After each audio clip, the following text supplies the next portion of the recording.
Setelah aku yang berusia 2 tahun dilempar dari lantai 8 oleh pamanku yang penjudi. Aku jatuh tepat di mobil mewah yang lewat. Sopir di depan melihatku yang tidak bergerak. Dan nadanya membawa sedikit kepanikan. "Tuan, ada seorang anak kecil di depan. Sepertinya dia sudah meninggal." Mendengar kata, meninggal, itu, mata Tuan Besar MU Jiangwo, yang dipanggil, Tuan, olehnya, dipenuhi dengan kegelapan. Putra kandung Tuan Besar MU Dechuan, juga terbaring di rumah sakit pribadi. Hampir mati. Semua dokter tidak berdaya. Hanya seorang dukun yang pernah berhubungan dengan keluarga MU yang memberitahu Tuan Besar MU bahwa dalam takdir MU Dechuan terdapat seorang putra. Putra ini memiliki keberuntungan yang mendalam. Dengan dia menemani MU Dechuan akan mendapatkan secercah harapan. Namun, kata-kata dukun ini membuat Tuan Besar MU semakin kesal. Putranya hidup seperti aseksual dari hari ke hari. Tidak mendekati pria maupun wanita. Bagaimana mungkin dia memiliki anak? Dengan kata lain, harapan terakhir putranya telah hilang. Dengan wajah muram, Tuan Besar MU dengan dingin menyuruh sopir untuk mengirim anak itu ke rumah sakit. "Jangan biarkan dia mati." Sopir segera turun dari mobil. Dengan hati-hati mengangkatku yang berlumuran darah. Sopir itu adalah seorang pensiunan tentara. Yang juga mengerti tentang pengetahuan medis. Dia sangat berhati-hati saat menggendongku. Tidak menyebabkan cedera sekunder padaku. "Tuan, saya akan meletakkan anak ini di sisi Anda terlebih dahulu. Apakah boleh?" Tuan Besar MU menjawab dengan acuh tak acuh. Matanya melirik ke arahku. Hanya sekilas, Tuan Besar MU terkejut. Ekspresinya di luar kendali. Mengapa anak ini sangat mirip dengan Dechuan saat kecil? Fitur wajah anak ini mirip dengan MU Dechuan. Bahkan lebih tampan saat kecil. Ekspresi kecilnya saat menutup mata ini benar-benar sangat mirip dengan Tuan Besar MU saat kecil. Tuan Besar MU terkejut. Giok yang tergantung di leherku juga tertangkap di matanya. Dia dengan gemetar mengulurkan tangan dan menyentuhnya. Benar. Ini adalah jimat pelindung yang selalu dibawa oleh Dechuan sejak kecil. Kakek MU melihat batu giok. Lalu melihat wajah kecil itu. Melihatku yang seolah-olah sudah mati. Aku. Otaknya seperti meledak. "Laoyan, cepatlah. Cepat ke rumah sakit." Di bawah desakan mendesak kakek MU. Laoyan menginjak pedal gas dan mempercepat mobil di jalan. Tangan besar kakek MU menggenggam erat tangan kecilku yang gemuk dengan gemetar. Ekspresi panik seperti itu jarang muncul di wajahnya yang selalu dingin. "Nak, kamu harus bertahan. Kamu tidak boleh kenapa-kenapa." Segera, mobil tiba di rumah sakit pribadi yang dibangun oleh keluarga MU.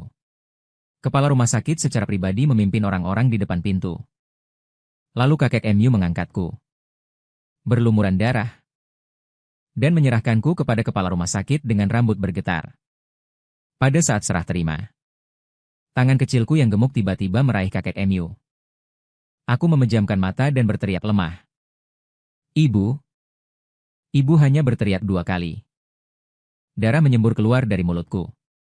Kakek MU melihat darah dan napasnya ikut berhenti. Wajahnya langsung panik dan menakutkan. Nadanya menjadi semakin mendesak. "Cepat selamatkan dia. Aku ingin kalian menyelamatkannya dengan segala cara." "Tuan, kami akan berusaha keras untuk menyelamatkannya," kata kepala rumah sakit. Dan buru-buru membawaku pergi. Kakek MU duduk di kursi panjang di depan ruang gawat darurat. Menunduk melihat tangannya yang berlumuran darah. Di tangannya masih ada beberapa helai rambutku yang patah. Setelah kakek MU menatap rambut patah itu selama beberapa detik, dia tiba-tiba memanggil seseorang. "Pergi periksa hubungan kekerabatan anak ini dengan Tokugawa." Sambil menyuruh orang untuk memeriksa DNA. Kakek MU menelepon polisi. Keluarga MU berada di puncak daftar orang kaya dunia dengan nama MU Jiangwo, kakek MU, dan tidak pernah jatuh dari 3 besar. Pajak yang dibayarkan keluarga MU setiap tahun di dunia ini selalu menempati urutan pertama. Laporannya ke polisi. Oleh karena itu sangat diperhatikan oleh polisi. Setelah polisi tiba, mereka tidak hanya memeriksa informasiku, tetapi juga memeriksa alamat ibu, Wenwan. Tetapi ketika mereka masuk ke rumah Wenwan, mereka tidak melihat sosok Wenwan. Wenwan, yang sakit dan tidak sadarkan diri, telah dibawa pergi oleh Wen Meixin. Polisi masih terus menyelidiki. Tuan MU menjaga di rumah sakit. Hampir tidak beranjak sedikit pun. Entah berapa lama berlalu. Hasil tes DNA saya yang pertama kali keluar. Asisten pribadi Tuan MU menyerahkan hasil tes itu dan berkata, hasilnya, menurut tes, anak itu memang putra kandung Tuan muda kedua. Mendengar hasil ini, Tuan MU meskipun hatinya sudah menduga, tetapi matanya tiba-tiba memerah. Dia memang anak decuan. Saya bilang semakin saya melihatnya, semakin saya merasa dekat. Saat Tuan MU berbicara, nadanya sedikit tercekat. Decuannya benar-benar memiliki anak. Tuan MU menahan emosinya. Bersandar di pintu ruang operasi. Sambil menunggu saya keluar. Sambil menelepon MU yang Kuan. Tuan MU memiliki 4 anak. Putra sulungnya hilang jatuh ke laut bertahun-tahun yang lalu. Putra keduanya adalah MU Decuan. Putri ketiganya, MU Yulu, menyukai binatang. Dan saat ini sedang membuat film dokumenter hutan di hutan hujan tropis. Putra bungsunya, MU yang Kuan, memberontak sejak kecil. Tidak akur dengan kakak keduanya, MU Decuan. Dan sekarang setiap hari tidak melakukan pekerjaan yang benar. Hanya tahu bagaimana menyebarkan gosip dengan seorang aktris kecil di industri hiburan. Tuan MU tentu saja tidak senang dengan putra bungsunya yang tidak melakukan pekerjaan yang benar. Saya bilang kejadian sebesar ini menimpa saya. Dia masih memberitahu putra bungsunya. MU yang Kuan yang menerima telepon mendengar. Kakak kedua memiliki putra berusia 2,5 tahun dan masih di ruang gawat darurat. Dia langsung mencibir. Nadanya penuh dengan ejekan. Ayah, level kebohonganmu terlalu rendah. Kakak kedua saya. Dia aseksual? Dari mana dia mendapatkan anak? Sudah. Berhentilah membodohiku. Aku tidak ingin mengobrol denganmu lagi. Adegan bayi ini sudah selesai syuting. Aku ingin pergi memberinya bunga. MU yang Kuan mengakhiri panggilan secara sepihak. Dia berjalan menuju bayi. Namun dia baru berjalan beberapa langkah. Ponsel berdering lagi. Kali ini, kakek MU tidak meneleponnya. Hanya mengiriminya beberapa gambar. Foto-foto yang dikirim oleh kakek MU diambil di dalam mobil. Aku yang kecil berlumuran darah. Mata di wajah kecil gemuk yang berlumuran darah itu tertutup rapat. Tampak seperti sudah mati. Gembala Jerman melihat foto itu. Lalu melihat hasil tes DNA. Dan akhirnya melihat alamat rumah sakit ini. Senyum di wajahnya benar-benar hilang. Dia meletakkan buket bunga lembut di tangannya. Dia membuang bunga yang diterbangkan dari luar negeri itu begitu saja. Lalu tiba-tiba melangkah pergi dari kru film. Melihat gembala Jerman yang tiba-tiba membuang bunga dan pergi. Wajah asisten berpakaian putih berubah. Tuan muda MU. Apa yang terjadi? Apakah dia marah? Bayi dikejar oleh gembala Jerman begitu lama. Dia tidak pernah memberikan wajah yang baik kepada gembala Jerman. Dia berasal dari kalangan biasa. Sejak debutnya, dia selalu membangun citra sebagai bunga putih yang polos. Terhadap tuan muda kaya seperti gembala Jerman. Dia juga tidak pernah mencoba mendekat atau mendengarkan asisten. Berbicara tentang kemungkinan gembala Jerman marah. Bayi memasang wajah dingin. Dan mendengus pelan. Apakah dia marah atau tidak? Apa urusanku? Kita tidak perlu memperhatikannya. Asisten terkadang juga tidak terlalu mengerti. Gembala Jerman kaya dan tampan. Mengapa bayi tetap tidak menyukainya? Yang penting adalah bayi tidak menyukai orang seperti gembala Jerman. Tetapi gembala Jerman membantunya dalam karirnya. Dia menolak dengan kata-kata. Tetapi dalam tindakan, dia menerima semuanya. Ini sangat sulit untuk dimengerti. Sementara itu, setelah menelepon ayah King tadi, berkata, Aku tidak akan pernah kembali, Gembala Jerman. Saat ini sedang bergegas ke rumah sakit tanpa henti. Ketika dia tiba di rumah sakit, aku baru saja didorong keluar dari ruang operasi. Kakek Emu melihat tubuhku dibalut perban. Wajah kecilku masih memakai alat bantu pernapasan. Air mata panas di matanya tidak bisa berhenti mengalir. Maafkan aku? Ini semua salah kakek. Kakek seharusnya menemukanmu lebih awal. Tuan Emu menangis terharu. Dengan sayang membelai tangan kecilku. Dokter di samping dengan jujur mengatakan tentang kondisiku. Tuan Emu. Dia belum melewati masa kritis. Dan harus masuk ke ruang perawatan intensif anak. Pantau selama 2 hari. Dokter mendorongku dari ruang operasi ke ruang perawatan intensif. Anjing gembala datang. Hanya sempat melihatku didorong masuk. Kali ini dia akhirnya tidak memberontak. Dia bertanya dengan cemas kepada Papa King. Ada apa ini? Apa yang sebenarnya terjadi? Anjing gembala masih bertanya dengan cemas. Tuan Emu melihatnya datang. Langsung mengangkat kaki. Dan menendangnya. Bukankah kamu bilang kamu tidak akan pernah kembali bahkan jika kamu mati? Untuk apa kamu kembali sekarang? Pergi sana. Tuan Emu saat ini sangat menyesali apa yang terjadi padaku. Kemunculan anjing gembala membuatnya melampiaskan amarahnya. Kepala anjing gembala tidak bisa dihindari dipukul. Dia juga tidak menggaruk jendela ruang perawatan intensif. Dia melihat anak kecil di dalam melalui jendela. Dan setelah melihat dengan jelas berbagai alat di tubuhnya, hatinya sangat renyuh. Tuan, jangan dipukul. Tuan muda masih di dalam. Jangan bertengkar. Asisten Tuan Emu berusaha keras menenangkan emosinya. Dan juga menceritakan tentang penemuanku kepada anjing gembala. Orang dewasa berbicara di luar dan aku di dalam. Meskipun mataku tertutup. Tapi ada juga orang yang berbicara di kepala kecilku. Tidak tahu bisa didengar atau tidak? Cepat bangun. Di tengah desakan Jinghun.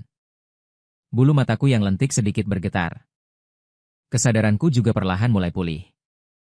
Aku bertanya dengan bingung. Siapa? Siapa?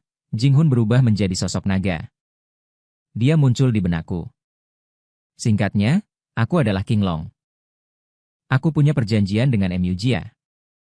Akan memberkati keluarga Emu. Keturunan jangan sampai punah. Tapi generasi Emu Jia ini akan segera punah. Kau jatuh kali ini. Seharusnya juga mati. Tapi aku merasakan kelembutan di tubuhmu. Jadi aku melindungimu. Kau sekarang adalah harapan terakhir keluarga Emu. Aku memberimu kemampuan untuk meramalkan masa depan orang lain. Semoga kau bisa mengubah nasib keluargamu. Oh ya? Ubah dulu nasib paman kecilmu, gembala. Simpul kematiannya ada di dekat sini. Naga itu mengatakannya dalam satu napas. Setelah itu, dia mentransfer seluruh energi naganya ke tubuhku. Awalnya masih dalam bahaya. Sampai-sampai aku diperbaiki oleh artefak naga. Tubuh kecilku. Tidak lama kemudian, tubuhku secara ajaib membaik. Aku membuka mataku. Awalnya aku tertegun sejenak. Setelah beberapa saat, aku membuka mulutku dan mulai menangis keras. Dokter, dokter. Anakku menangis. Cepat periksa aku dan gembala di dekat jendela. Setelah mendengar kata-kata Meng Shu, awalnya berencana mencari Wen Wan yang dibawa pergi oleh Wen Meixin. Tapi dia belum pergi. Dan dengan cepat melihatku terbangun. Dokter bergegas masuk. Dan melakukan serangkaian pemeriksaan padaku. Gembala berdiri di luar. Menunggu dengan tidak sabar. Hubungannya dengan kakak keduanya, Emu Dechuan, sebenarnya tidak terlalu dekat. Tapi terhadap anak Emu Dechuan ini, dia langsung menyukainya. Gembala memandangku dari balik kaca. Dan dia bisa merasakan hatinya meleleh. Kondisi Tuan Emu yang tidak sadar tiba-tiba membaik. Dokter yang telah melakukan serangkaian pemeriksaan keluar dengan ekspresi aneh. Udah oh. Sekarang bisa dipindahkan ke ruang perawatan biasa. Atau Anda bawa pulang untuk dirawat dengan baik. Istirahatlah yang cukup. Setelah dokter selesai berbicara, Gembala tidak sempat menjawab. Dia segera berlari ke sisiku dengan kaki panjangnya. Aku dari bangun sampai diperiksa. Selalu menangis. Si kecil menangis dengan wajah memerah. Kelopak matanya juga memerah. Gembala Jerman melihatku menangis begitu menyedihkan. Bergegas membujukku. Jangan menangis. Aku adalah paman kecilmu. Namaku Gembala Jerman. Paman kecil akan menemanimu di sini. Gembala Jerman sambil membujuk dengan mulutnya. Aku. Sambil mengulurkan tangan ingin menyentuhku. Aku melihat orang asing muda dan tampan di depanku. Paman. Tiba-tiba teringat kata-kata di benakku tadi. Aku menangis sambil membuka tangan kecilku yang gemuk untuk memeluk. Baik, baik, baik. Paman. Akan menggendongmu sekarang. Anak kecilku sendiri begitu dekat dengan Gembala Jerman saat pertama kali bertemu. Hanya merasa terlalu tersanjung. Dia belum pernah menggendong anak kecil. Sekarang menggendongku dengan gerakan yang kaku dan canggung. Aku merasa sedikit tidak nyaman digendongnya. Aku tetap memeluknya erat dan tidak mau melepaskannya. Kedua tangan kecilku yang gemuk memeluk erat leher Gembala Jerman. Air mata membasahi wajah tampan Gembala Jerman. Namun Gembala Jerman sama sekali tidak merasa jijik. Kita mau pergi kemana?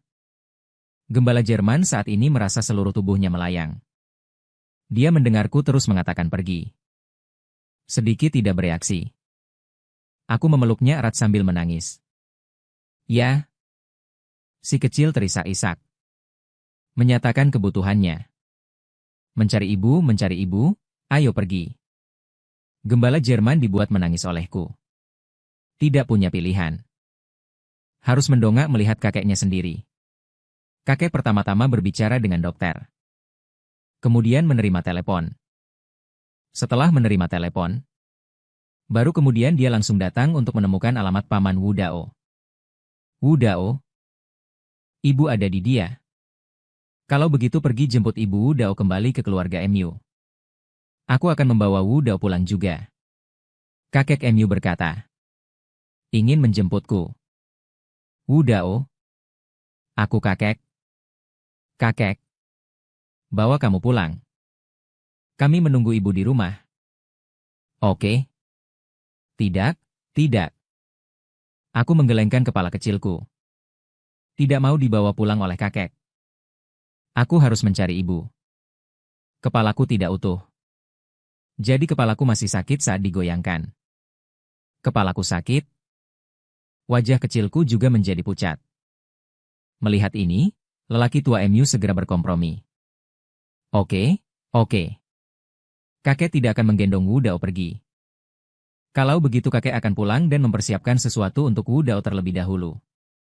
Sekarang biarkan paman membawamu menjemput ibu. Mari kita pulang lagi. Oke. Aku hanya mendengar menjemput ibu. Aku mengangguk dengan kepala kecilku. Oke. Anjing gembala itu mendapatkan alamatnya. Menggendongku dan membawa beberapa orang. Dengan cepat bergegas ke rumah Wen. Saat ini, di rumah Wen, Ibu Wen menampar. Wajah Wen Wan yang baru saja bangun. Kakakmu sudah bilang. Anak harammu itu jatuh sendiri. Kamu masih ingin melapor ke polisi. Apakah kamu ingin mencelakai kakakmu? Anak haram itu hanya beban. Jika dia jatuh dan mati, itu hanya akan menguntungkanmu. Aku beritahu kamu. Beraninya kamu pulang lagi seperti ini. Kakek dari kakek ini ingin keluar. Aku ingin melihat berapa lama kamu akan menelepon. Tamparan yang dilayangkan Ibu Wen membuat kepala Wen Wan yang sudah demam berdengung dan sesaat kehilangan pendengaran. Tapi segera dia sadar. Dan langsung membalas dengan tamparan. Kunci Wu Daoku sudah mati. Pasti akan membunuhmu. Dalam suara serak Wen Wan, terdapat ketegasan dan kegigihan yang menusuk. Tatapannya yang penuh kebencian ini membuat Ibu Wen yang dipukul menggigil. Ibu Wen terkejut. Wen Meixin masih membentak. Kau masih ingin membunuh Wen Wan kami, dasar serigala berbulu domba. Apakah kau lupa? Jika dulu ibuku tidak membesarkanmu, kau sama sekali tidak akan hidup sampai sekarang. Sekarang kau berhutang nyawa pada ibuku. Sekarang ambil saja nyawa Wudao. Biar impas. Bukankah kau ingin anak? Kalau begitu aku akan membuatmu hamil lagi, kata Wen Meixin. Di depan ibu kandungnya sendiri, dia mulai membuka ikat pinggangnya. Dia sudah lama mengincar kecantikan Wen Wan. Hanya saja Wen Wan terlalu pintar. Saat dia sekolah, dia tidak pernah pulang dari pekerjaan setengah publik setengah ibu. Dia juga terus berganti alamat. Wen Meixin kesulitan menemukannya. Sekarang Wen Wan telah dibawanya kembali. Dia melihat Wen Wan semakin tidak bisa mengendalikan nafsu kebinatangannya terhadap putranya. Wen Wan sama sekali tidak berniat menghalangi. Dia menahan wajahnya yang memerah karena tamparan Wen Wan. Liang Sheng ada di samping, mencoba membujuk Wen Wan. Kakakmu sekarang belum punya anak. Kau berikan dia satu juga boleh. Anak yang kalian berdua lahirkan pasti lebih baik dari Wudao. Peradangan pada organ intim Wen Wan dan tindakan kebinatangan Wen Meixin membuat Wen Wan langsung merah padam karena benci. Dia mencari-cari senjata untuk membela diri. Namun Wen Meixin telah mencegahnya sebelumnya, tidak meletakkan apapun di sampingnya. Saat ikat pinggang Wen Meixin jatuh ke tanah, hati Wen Wan juga ikut jatuh ke dasar jurang. Tepat ketika Wen Wan mengira dia akan benar-benar tidak bisa melarikan diri, suara gebrakan pintu yang keras tiba-tiba masuk ke telinganya. Wen Meixin tidak mau peduli. Namun suara gebrakan pintu satu demi satu lebih besar dari gangguan dokter. Hasratnya. Wen Meixin menarik ikat pinggangnya sambil mengomel berjalan ke pintu. Sialan. Siapa yang mengganggu suasana hatiku? Dia membuka pintu sambil mengumpat. Detik berikutnya dia melihatku di depan pintu. Aku mengenakan pakaian kecil yang baru diganti. Dengan perban di dahiku. Membuka mata bulatku yang basah. Setelah melihat dengan jelas wajah Wen Meixin, saya tertegun beberapa detik. Lalu dengan cepat menyembunyikan wajah kecil gemuk saya di leher anjing gembala. Sambil menangis dan mengadu tentang orang jahat. Buang Wudao. Wudao. Membanting dan membunuh orang tak bersalah. Jangan lihat orang jahat. Kejadian saya jatuh dari lantai 8. Gembala tahu. Tapi gembala tidak tahu bahwa saya dilempar oleh orang di depan saya.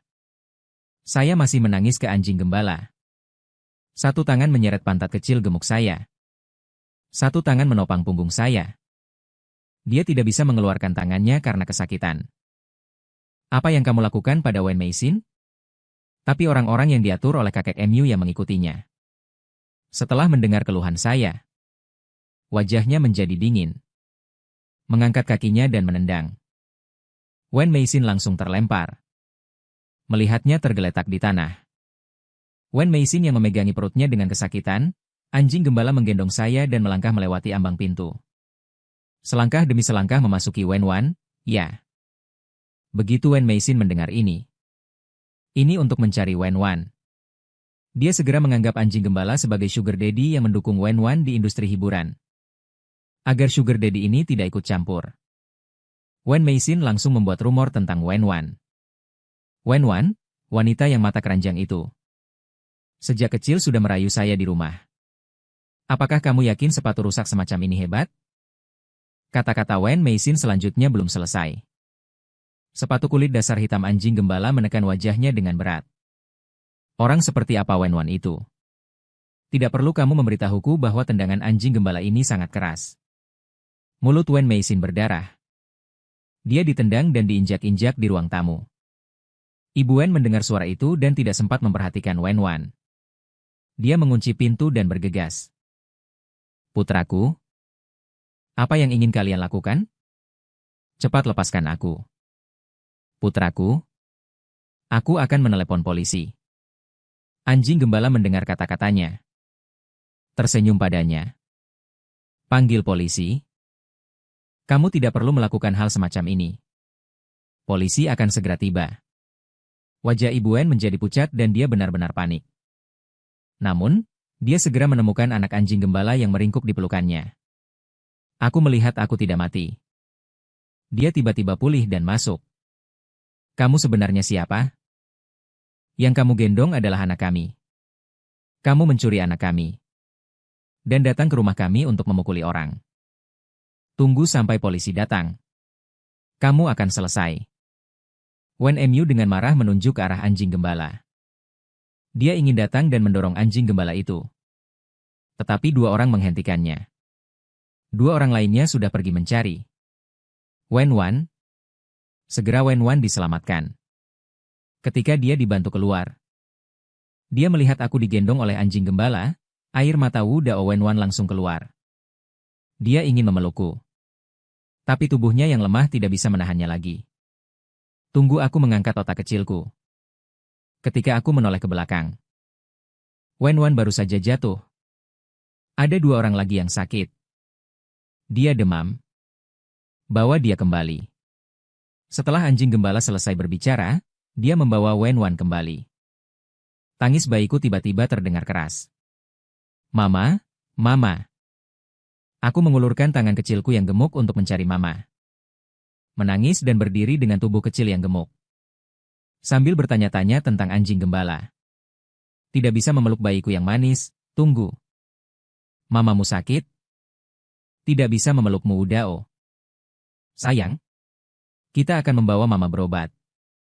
Oke. Anjing gembala buru-buru membujukku. Ketika dia membujukku. Polisi kebetulan datang ke pintu, pemimpin polisi yang datang. Adalah teman masa kecil anjing gembala. Anjing gembala menggendongku dan menjelaskan situasinya. Pria ini melemparkan Wu Daoku dari lantai 8. Dia datang dan membawaku Wu Dao. Mama ingin memaksanya. Oke. Untuk lebih jelasnya, bawa orang itu kembali dan selidiki. Aku akan membawa Mama Wu Dao berobat dulu. Aku sangat cemas saat ini. Kamu duluan saja. Di perjalanan anjing gembala membawa saya dan Wenwan kembali ke villa keluarga Mu. Saya memeluk lengan ibu saya. Pipi kecil yang gemuk menempel pada ibu. Domba kecil ini terlihat menyedihkan. Anjing gembala melihat yang besar dan yang kecil ini. Benar-benar tidak mengerti bagaimana kakaknya tega meninggalkan mereka di luar. Kakaknya ini benar-benar bukan manusia. Anjing gembala sedang memarahi kakaknya di dalam hati. Dan dia masih tidak tahu kakaknya. Mulai hari ini juga tidak akan dirawat di rumah sakit. Agar aku bisa bersama ayah Mu. Orang tua itu juga membawa kembali Mu Dechuan. Wu Dao. Setelah kita sampai di rumah. Disinilah rumahmu dan ibumu. Paman Wu akan merawat kalian dengan baik di masa depan. Bahkan jika ayahmu tidak selamat kali ini. Jangan takut, anggap saja pamanmu sebagai ayah. Anjing gembala mengucapkan kata-kata ini dengan nada bersemangat dan menoleh. Kakaknya baru saja dijemput dari rumah sakit. Melihat kakaknya yang masih terbaring tidak jauh. Kaki anjing gembala langsung mulai lemas karena refleks. Wu Dao. Kebetulan sekali. Ayah kandungmu yang belum mati juga sudah kembali. Saya mendengar ayah kandung datang tetapi tidak menoleh. Melihat sekarang saya hanya ingin melihat ibu. Dan anjing gembala memeluk kedua tangannya. Saya masih melihat Mu Dechuan tidak jauh. Anjing gembala adalah tuan muda keluarga Mu yang tidak berani diganggu oleh siapapun di luar. Tetapi di depan Mu Dechuan. Dia hanyalah adik laki-laki sial yang ditendang oleh Mu Dechuan sejak kecil. Anjing gembala masih melakukan. Mengecut. Dengan mata hanya tertuju pada ibu, saya sudah membuka mulut dengan suara susu yang lembut kepada paman-paman pengawal. Paman, tolong dengan lembut ya. Aku takut saat ibu turun dari mobil. Terbentur, di bawah tatapan saya yang terus mengikuti. Wenwan dikirim ke kamar. Menerima perawatan dari 4 dokter. Saya melihat lagi kakek Mu. Begitu orang tua itu datang. Dia mengambilku dari tangan anjing gembala. Ibu Dao sedang diinfus. Tunggu sampai dia selesai diinfus dan istirahat. Setelah istirahat akan baik-baik saja. Wu Dao kami. Jangan khawatir. Ibu. Aku digendong oleh kakek. Aku tahu bahwa kakek dan paman kecil yang menyelamatkanku. Aku dan ibu. Jadi aku sangat dekat dengan kakek dan paman kecil. Aku dengan patuh membiarkan kakek menggendong tangan kecilku yang gemuk. Dan dengan penasaran menyentuh wajah kakek. Apakah kakek membawa Wu Daowan? Kakek Emu merasakan sentuhan tangan kecil yang lembut ini. Ekspresi serius apa yang masih ada di wajahnya. Dia tersenyum dan mengangguk. Tentu saja kakek akan membawa Wu Daowan. Kakek akan memperlakukanmu dengan baik di masa depan. Baiklah. Senyum di wajah kecilku yang gemuk. Kakek tua yang manis dan lembut tidak bisa menahan diri untuk menciumku. Wajah kecilku yang gemuk. Aku cemberut. Kakak tertawa dan mencium pipi kakek juga. Setelah aku menciumnya, kakek Emu ingin memberikan seluruh brankas kecilnya kepadaku. Setelah aku mencium kakek, aku menunduk dan melihat perut kecilku. Dengan serius di dalam perut, tidak ada makanan. Kakek Emu mendengar aku bilang aku lapar. Dia buru-buru menyela. Kalau begitu, mari kita pergi makan sekarang. Ada makanan yang disiapkan di dapur. Jika Wu Dao tidak suka makan nasi, maka kakek akan membuatkan susu formula untuk Wu Dao. Baiklah. Wajah kecilku yang gemuk ragu-ragu. Baiklah. Aku tidak terlalu ingin makan nasi. Tapi kakek membujukku seperti ini. Aku tetap memberikan kakek sedikit kehormatan. Baiklah. Tak lama kemudian kakek dan cucu pergi makan. Anjing gembala itu melihat yang besar dan yang kecil berjalan menjauh. Dia benar-benar diabaikan. Anjing gembala yang ditinggalkan di sini. Duduk saja di sofa kamar dan mencari informasi tentang Wenwan. Anjing gembala mencari-cari di sini. Aku sudah sampai di ruang makan. Digendong kakek dan diberi makan. Ayo sayang, cobalah bakpao daging ini. Tidak hanya bakpao daging. Ada juga setumpuk makanan enak di depanku. Aku melihat bakpao daging besar. Bakpao ini lebih cantik dari buatan ibu. Baunya juga sangat harum. Aku membuka mulutku lebar-lebar. Mengambil gigitan. Bakpao dagingnya tipis dan isinya padat. Aku menggigit dagingnya dalam satu gigitan. Makan lagi. Setelah tiba, mata kakek Emu langsung berbinar saat melihatku. Enak sekali. Ini pertama kalinya aku makan bakpao daging sana ini. Kakek Emu melihatku suka makan dan tersenyum sambil menyuapiku seekor udang sawah. Aku membuka mata lebar-lebar. Ini juga enak. Satu gigitan bakpao daging. Satu suapan sayur dari kakek. Sangat nikmat. Aku terus menggelengkan kepala kecilku. Kakek Emu melihatku senang. Dia sendiri juga ikut senang. Bertahun-tahun sudah berlalu. Kakek Emu merasa akhirnya dia bisa membesarkan anak normal. Seorang tua dan seorang muda tinggal di restoran untuk waktu yang lama. Aku terus makan dan makan. Kakek Emu tidak tahu banyak tentang nafsu makanku. Jadi pada awalnya dia membiarkanku. Hingga kakek Emu melihat perutku menggembung barulah dia merasa sepertinya aku tidak bisa makan lagi. Sayang, kita berhenti makan dulu. Kita makan lagi nanti malam. Kakek Emu membawaku pergi. Mencuci muka kecilku. Mencuci muka kecilku. Lalu menempatkanku di kamar ibu. Bermain dengan mainan anjing gembala. Sambil aku bermain mainan, dia berbicara singkat tentang situasi Wenwan dengan kakek Emu. 8. Situasi Ibu Dao tidak baik. Dia sekarang terjerat dengan berita hitam. Nona muda ketiga dari keluarga bayi pergi ke industri hiburan untuk menjadi bintang. Mengatakan bahwa Ibu Dao merebut pacarnya. Sekarang opini publik sangat heboh. Ngomong-ngomong, Ibu Dao memiliki pekerjaan yang terbentuk hari ini dan besok. Kakek Emu tidak percaya dengan berita hitam tentang Wenwan setelah mendengarnya. Dia hanya berkata dengan sungguh-sungguh. Tidak ada pekerjaan apapun. Berat badan sama dengan Wenwan. Badan bagus. Mari kita bicara tentang pekerjaan. Emu Mukuan juga bangun di sini pada malam hari. Dia melihat keadaanku di rumah dan benar-benar santai. Baru kemudian dia menggendongku dan membujukku untuk melihat Emu Decuan Wu Dao di sebelah. Lihat ini ayahmu. Ayahmu sakit? Belum bangun? Kami Wu Dao. Temani dia lebih banyak. Ayah-ayah. Mungkin dia akan bangun. Kakek berbicara. Menempatkanku di tempat tidur Mu Decuan. Mu Decuan akan berbaring diam di tempat tidur. Wajahnya yang tampan dan sempurna. Bahkan saat matanya tertutup. Memancarkan hawa dingin yang menjauhkan orang. Aku mengedipkan mata bundarku. Memandang serius wajah tampan ayah. Kakek Mu menyaksikan pertemuan ayah dan anak di samping. Hatinya terasa lembut.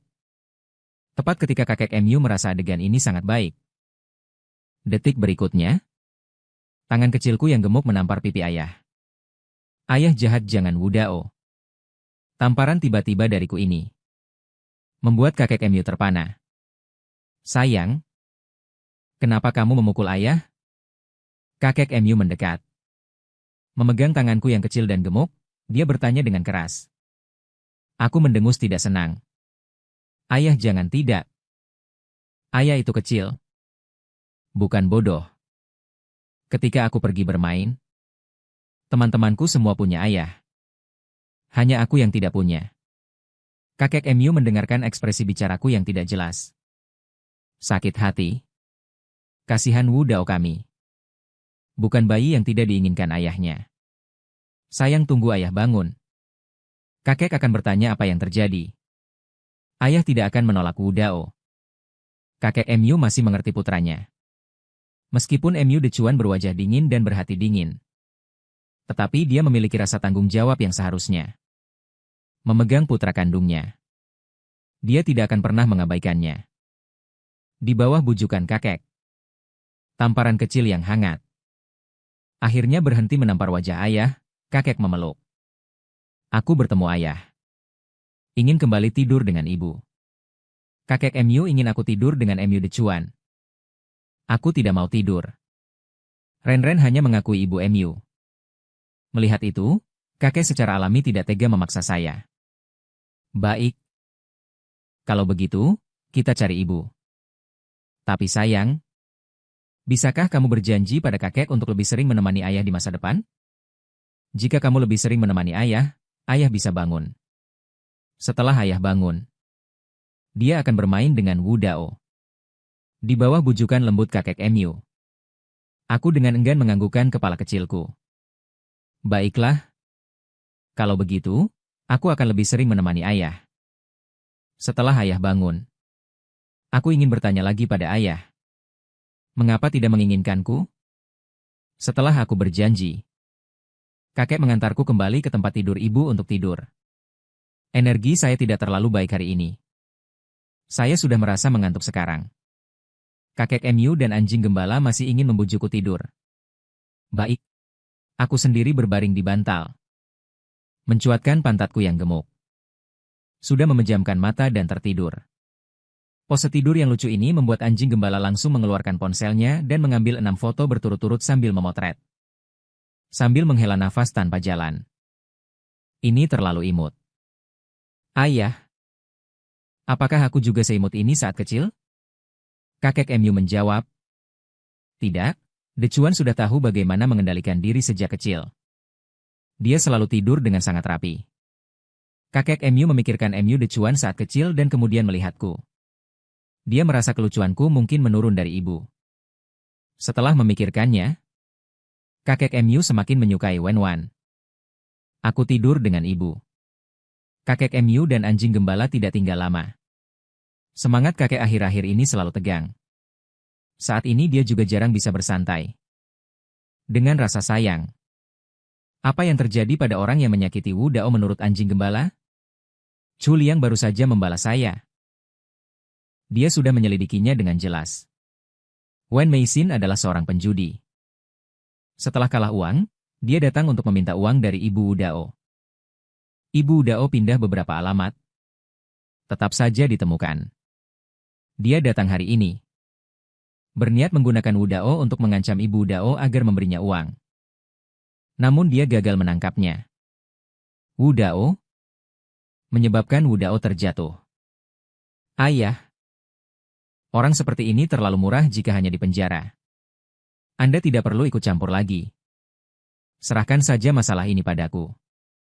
Tuan Mu mendengar maksud dari perkataan putranya. Dia terdiam sejenak. Tidak mengatakan kata-kata penolakan. Yi sedikit demi sedikit menghilang. Aku tadinya tidur nyenyak. Tapi saat tidur tiba-tiba aku bermimpi. Di dalam mimpi aku melihat gembala MU tergeletak di genangan darah. Tubuhnya penuh luka di depannya. Berdiri seorang wanita muda berparas cantik. Gembala MU mengulurkan tangan. Berniat menyentuh ujung rok wanita itu. Apakah kamu baik-baik saja? Gembala MU menyelamatkan wanita berpakaian putih di depannya. Sehingga diserang secara diam-diam oleh orang lain. Dia jatuh dengan banyak luka tikam. Tangannya yang terulur berlumuran darah. Wanita berpakaian putih itu menghindar dengan jijik dari gembala MU. Tentu saja aku baik-baik saja. Sekarang yang celaka adalah kamu. Akhirnya kau akan mati. Sejujurnya aku katakan aku sudah menunggu saat ini sangat lama. Kau dengan dalih mencintaiku. Melakukan banyak hal yang tidak aku sukai. Tahukah kau? Juga Ji Bocang yang kau hancurkan. Dialah pria yang paling aku cintai. Aku dan dia seharusnya bisa bahagia. Semua salahmu, kau menghancurkan kebahagiaanku dengan tanganmu sendiri. Tuduhan wanita berpakaian putih itu memenuhi yangkuan gembala MU yang sekarat dengan ketidakpercayaan. Ji Bocang. Dia berkolusi dengan orang lain. Berniat menjual muka negara asing untuk dijadikan mainan. Dia bahkan membicarakannya dalam tidurnya. Wanita berpakaian putih, apakah kau punya otak atau tidak? Membuka mata gembala MU. Berusaha keras mengeluarkan kata-kata. Membuat wanita berpakaian putih itu marah. Dia baru mempercayaiku melalui surat. Tidak peduli apakah aku punya otak atau tidak. Pokoknya kau menumbuhkan otak cinta padaku. Maka kau pantas mendapatkannya. Karena aku pergi untuk mati. Adegan dalam mimpi berakhir di sini. Aku dibangunkan oleh paman kecil yang berlumuran darah. Aku terbangun karena ketakutan. Mataku belum sepenuhnya terbuka. Mulutku sudah mengeluarkan tangisan terlebih dahulu. Wen-Wan yang demamnya sudah turun masih tidur. Tubuhnya tegang terlalu lama. Bertahan terlalu lama. Meskipun demamnya sudah turun sekarang. Tetapi tubuh masih melakukan perbaikan diri melalui tidur nyenyak. Wen-Wan tidak bangun. Perawat di kamarku menghiburku. Segera menggendongku dan menenangkanku. Tapi aku tidak mau perawat. Aku menangis dengan wajah kecilku yang gemuk sampai memerah. Ketika perawat melihat bahwa dia tidak bisa menghiburku. Aku segera memberitahu Herder. Tak lama kemudian Herder datang dan mengambilku dari perawat. Anak baik, Wu Dao. Jangan menangis, jangan menangis. Apakah paman kecil di sini? Wu Daoku. Ada apa ini? Apakah kamu mengalami mimpi buruk? Atau kamu lapar? Herder menghiburku dengan lembut. Aku melihat paman kecil yang hidup. Butuh waktu lama sebelum air mataku berhenti. Aku mengulurkan tangan kecilku yang gemuk dan menyentuh dada Herder. Tidak ada pisau yang menancap di dada Herder saat ini. Pamanku tidak akan mati. Aku memohon pada Herder dengan mata berlinang air mata. Mengira aku benar-benar mengalami mimpi buruk. Jadi dia menjawab sambil tertawa dan menangis. Baik. Paman kecil tidak akan mati. Paman kecil akan hidup dengan baik, Herder. Meskipun dia menjamin bahwa dia tidak akan mati. Tapi aku masih sangat takut. Di waktu berikutnya, aku terus mengawasi Herder. Herder melihat emosiku belum stabil. Jadi dia terus menggendongku, ponsel Herder tiba-tiba berdering. Dia melihat panggilan itu, detik berikutnya dia menggendongku dengan satu tangan dan mengangkat telepon dengan tangan yang lain. Pertemuan Herder dengan pemimpin redaksi internal. Apakah kau yang membantuku membuat janji? Mengapa kau membuat keputusan untukku lagi? Sudah kubilang. Aku tidak membutuhkanmu, Bai Yi. Kata-kata selanjutnya belum selesai diucapkan. Mendengar suara itu, tangan kecilku yang gemuk dengan cepat merebut ponsel gembala Jerman itu. Lalu membantingnya ke tanah. Aku terlihat kecil dan lembut. Tidak berbahaya. Tapi sebenarnya aku sangat kuat. Bantinganku ini langsung membuat hati gembala Jerman hancur. Ponsel itu hancur layar dalamnya. Layar dalamnya pecah. Panggilan itu secara alami terputus. Gembala Jerman tertegun melihat ponsel itu selama beberapa detik. Kemudian dia menatapku lebih tajam. Guaibao, mengapa kau membanting ponsel paman kecil? Paman kecil masih menelepon. Jika kau ingin membantingnya, kau harus menunggu paman kecil selesai menelepon. Gembala Jerman mendidikku karena membanting ponsel. Dia belum selesai mendidik. Aku yang duduk di pangkuannya sudah cemberut. Mataku berkaca-kaca. Ah! Jangan menangis, jangan menangis. Paman kecil tidak akan menyalahkanmu. Udao kami tidak menangis, ya. Gembala Jerman menatapku. Dengan perban di dahinya. Ada juga lecet di wajahnya. Dan air mata di matanya. Langsung merasa kasihan. Dia jelas terluka sangat parah hari ini. Tapi kali ini dia malah mempermasalahkan sebuah ponsel. Dia benar-benar paman kecil yang tidak berkualitas. Untuk pertama kalinya membawa anak, Gembala Jerman tidak tahu cara yang memukau. Hanya tahu cara memanjakan Udao gemuk satu-satunya di keluarganya. Gembala Jerman masih membujuk. Aku terisak seperti bayi. Ibu tiri jahat sangat jahat menggertak paman. Aku sedang mengadu. Mengatakan bahwa bayi di telepon menggertak Gembala Jerman. Gembala Jerman mengerti arti sebenarnya dari pengaduanku ini. Dia mengkhawatirkannya. Guaibao, bibi itu tidak jahat. Dia hanya karakternya sedikit aneh. Dia sebenarnya orang yang cukup baik. Anjing gembala menjelaskan untuk bayi. Sambil merasa terharu di dalam hatinya. Yuan anak baik paman terima kasih. Yuan harus menyalahkan paman karena menggertak Udao kami. Kenapa dia begitu baik? Anjing gembala semakin menahan diri. Dia mendekatkan wajahnya. Lalu menggigit pipi kecilku yang gemuk di sebelah kanan. Rasa pipiku yang gemuk dan montok sangat enak. Aku masih menggigit pipi gemukku. Mengulurkan jari-jari kecilku untuk mendorong paman yang sedang bermain dengan anjing gembala besar dan kecil di sofa. Setelah beberapa saat aku ingat untuk menelepon bayi kembali. Biarkan ada ponsel lain di padang rumput. Tapi aku mengawasinya. Jangan harap bisa melakukan panggilan telepon. Baiklah. Paman menelepon. Anjingnya juga tidak punya pilihan. Setelah dia berkompromi denganku, dia menggendongku untuk melihat buku bergambar kartun. Paman dan keponakan bermain bersama.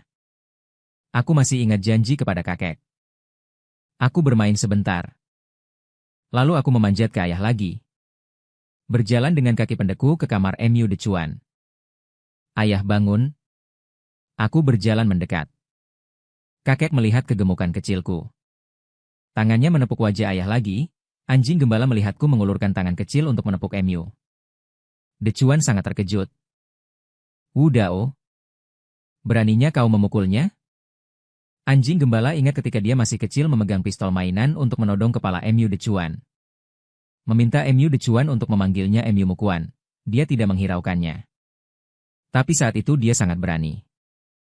Tanganku membentur dahi Mu Decuan dengan keras. Dahi Mu Decuan langsung memerah. Kemudian pantat anjing gembala juga memerah. Mengingat semua adegan hukuman Mu Decuan saat dia masih kecil. Anjing gembala tahu betul. Kakaknya ini sama sekali belum bangun. Dia sama sekali tidak menyukai anak-anak. Bahkan jika aku sangat imut. Kakaknya yang berhati batu ini belum tentu akan membawamu. Jadi demi keselamatanku. Anjing gembala masih tidak berani membiarkanku terlalu mengganggunya. Udao. Pergi. Lihat dia. Mari kita bermain dengan anjing gembala sampai gelap. Kakek Mu bangun. Aku sangat menyayangi kakek. Melihat kakek bangun. Aku segera mengulurkan tangan kecilku yang gemuk agar kakek menggendongku. Kakek Mu tertawa hingga kerutan di sudut matanya meregang. Jalan kecil kakek Mu mencium pipiku yang gemuk, sangat menyukainya. Karena Wenwan masih tidur. Jadi makan malam masih bersama anjing gembala kakek Mu. Menemaniku makan bersama. 8. Perut Wudao menggembung. Apakah dia tidak lapar? Kakek Mu belum menjawab, pengasuh yang merawatku, datang untuk mengingatkan Tuan Mu. Wu Dao makan terlalu banyak di waktu makan terakhir. Dia belum mencerna. Sebaiknya jangan makan yang ini. Pengasuh memijat perut kecilku, mengatakan bahwa aku makan terlalu banyak sekaligus dan makanan di perut membutuhkan waktu. Setelah makan dan mencerna, jangan biarkan dia makan kali ini. Kakek Mu berkata ingin menggendongku dari meja makan. Tapi aku tidak mau. Aku menatap nasi di meja makan dengan mata berkaca-kaca. Ekspresi kecil, menyedihkan, ingin makan nasi. Akhirnya aku bisa makan nasi. Sekarang aku tidak terlalu tertarik dengan susu formula kesukaanku. Aku ingin makan dengan patuh. Kita akan makan lagi besok. Kakek Mu tidak bisa memberiku makan. Tapi dia memberiku hauflakes untuk membantu pencernaan. Hauflakes terasa asam manis, aku makan hauflakes. Dengan enggan aku tidak membuat keributan. Selama 2 hari berturut-turut aku beristirahat di rumah. Wenwan juga tidur di keluarga Mu. Aku bangun setelah tidur semalam suntuk. Begitu dia bangun, dia langsung memanggilku dengan panik. Aku mendengar suara berlari dari pintu kamar. Kedua tangan kecilku yang gemuk masih memegang mainan. Ibu. Aku menerkam. Dipeluk erat oleh ibu. Wu Dao. Apakah kamu baik-baik saja? Biarkan ibu melihatmu. Wenwan memeriksa tubuh kecilku dengan cermat. Luka luarku belum sembuh. Wenwan melihat luka-luka ini. Hatinya sakit hingga dia menangis. Wu Dao. Maaf. Ini semua salah ibu. Ibu tidak menjagamu dengan baik. Wu Dao. Ibu tidak menangis. Wu Dao. Baiklah. Kakek membeli banyak mainan. Paman menemaniku bermain. Ibu dan anak itu berpelukan sebentar di kamar. Wenwan menenangkan emosinya. Dia menggendongku turun dari tempat tidur untuk menemui kakek Mu. Ketika dia menemui kakek Mu, hatinya dipenuhi dengan kegelisahan dan ketakutan. Dia takut kakek Mu akan merebut aku. Tetapi kakek Mu menenangkannya terlebih dahulu ketika melihatnya. Kamu tidak perlu takut. Aku tidak akan membiarkanmu berpisah dengan Wu Dao. Tidak nyaman bagimu untuk membesarkan Wu Dao sendirian. Mulai sekarang kamu dan Wu Dao akan tinggal di sini.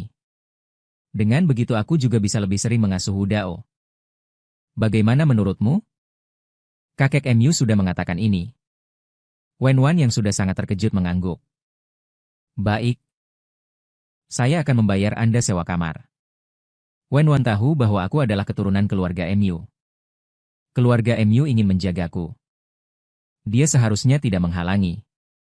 Tetapi dia sendiri adalah dengan keluarga Mu. Tidak ada hubungannya. Dia tidak bisa makan dan tinggal di sini dengan cuma-cuma. Kakek tersenyum ketika melihat dia ingin memberi uang. Anak baik. Kamu adalah ibunya Wu Dao. Juga bagian dari keluarga Mu. Kata-kata yang membuat kita merasa seperti orang asing ini jangan diucapkan lagi di masa depan. Kakek Mu tidak pandai berbicara di depan orang luar. Tetapi dia cukup ramah kepada Wenwan. Dia berbicara dengan Wenwan tentang situasi Mu Dechuan. Setelah keduanya berbicara, suasana hati Wenwan akhirnya tidak tegang seperti sebelumnya. Wenwan tinggal di rumah keluarga Mu. Aku juga punya seseorang untuk merawatku. Melihatku ada yang menjaga, Wenwan sibuk mulai bekerja. Dia menghubungi perusahaan. Tidak mengherankan, di telepon. Dia dimarahi habis-habisan di sana. Wenwan, apakah kamu sudah mati beberapa hari ini? Apakah kamu tidak mengerti posisimu? Kamu sudah jadi seperti ini. Aku bisa mengatur pekerjaan untukmu.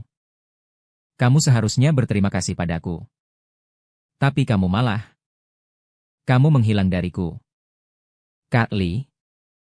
Aku sakit. Aku belum bangun selama 2 hari ini. Wenwan merendahkan suaranya untuk menjelaskan dirinya. Tapi orang di telepon sama sekali tidak mendengarkan. Diam. Jangan berbohong padaku. Aku sudah mengatur acara untukmu. Alamat gala penghargaan Starlight sudah dikirimkan kepadamu. Sekarang pergi ke sana. Ada banyak artis papan atas yang datang ke acara ini. Dan Bai Yi, yang sedang naik daun, juga akan datang. Rapikan dirimu. Cepat datang.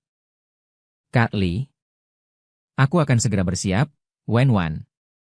Setelah berjanji, dia buru-buru bersiap untuk pergi. Herder Jerman kebetulan lewat di depan pintu. Tidak sengaja mendengar telepon Wenwan. Dia mengerutkan kening. Selalu merasa Wenwan. Ini sama sekali tidak seperti pergi bekerja.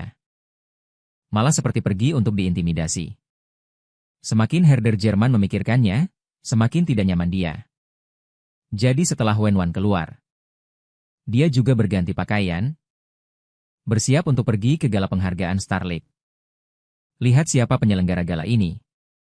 Dia kenal di masa lalu. Tidak membutuhkan undangan sama sekali. Tetapi tepat ketika Herder Jerman sudah siap. Saat akan keluar. Aku, yang telah mengawasinya selama 2 hari penuh. Seolah-olah memiliki radar kecil di tubuhku. Langsung bergerak. Paman, peluk aku berlari. Membanting dan memeluk kakinya.